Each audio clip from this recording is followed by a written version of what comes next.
Welcome to the beautiful city of Los Perdidos. Now strip down to your underpants and drive over some zombies with the roller hole. Dead Rising 3 takes the series to California, its zombie-slaying playground split across 4 hefty districts. The game's colour palette is certainly a little duller than the first 2 games, but this is still a flamboyant adventure about smacking undead monsters with comedy weapons. The key is in the combinations, with new hero Nick Ramos able to combine items anywhere in the world provided you know the recipe, and scattered around the city are 101 blueprints for these combination weapons. This world is tantalisingly stuffed with opportunities to bludgeon, slice and splatter densely populated undead hordes. And while there's not exactly a shortage of zombies in video games, rarely do you get the novelty of dismembering the Walking Dead with an electric hammer while wearing go-go boots and a kinky sci-fi outfit.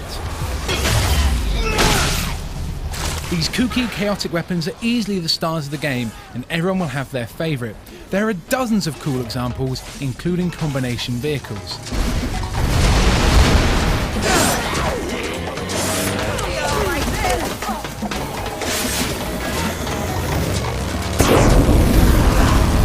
As for Nick, he's a mechanic with a mysterious tattoo looking to escape the city by cobbling together a plane.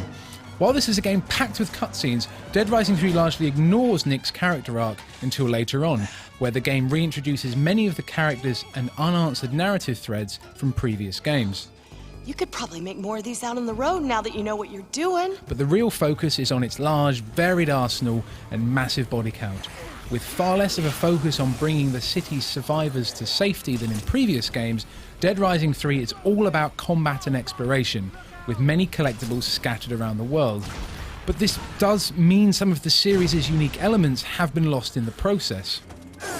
Many of the game's missions also lack the eccentricity and charm of the previous games, though the main incentive behind these acts of benevolence remains the same. Perform jobs for survivors, or clear away packs of zombies gathered around randomly generated NPCs, and you'll rack up huge amounts of prestige points, which levels up Nick and expands his abilities and moveset. And on normal mode, Dead Rising 3 trims away the series' restrictions on saving and time. There's ample time to accomplish everything, which makes the game a lot more accessible. But the exhausting panic of having to always be in 3 places at once still exists in the game's nightmare mode, giving veteran players the added thrill of accomplishing a far more difficult task, but only if they want it. I really want to shoot you. You seem like an okay guy. Thanks. Okay, let's go. And the series' somewhat juvenile humour also survives the transition, though the tongue-in-cheek nature of the game ultimately has enough heart to be endearing. Some jokes do certainly fall flat, however, and this is a scruffy game that lacks finesse in both its technical execution and overall direction. Adorable, I do so love a hero wannabe. It's also impossible to avoid the game's performance issues. Dead Rising 3's frame rate is extremely choppy, the pop-in is really noticeable, and I encountered many other occasional bugs.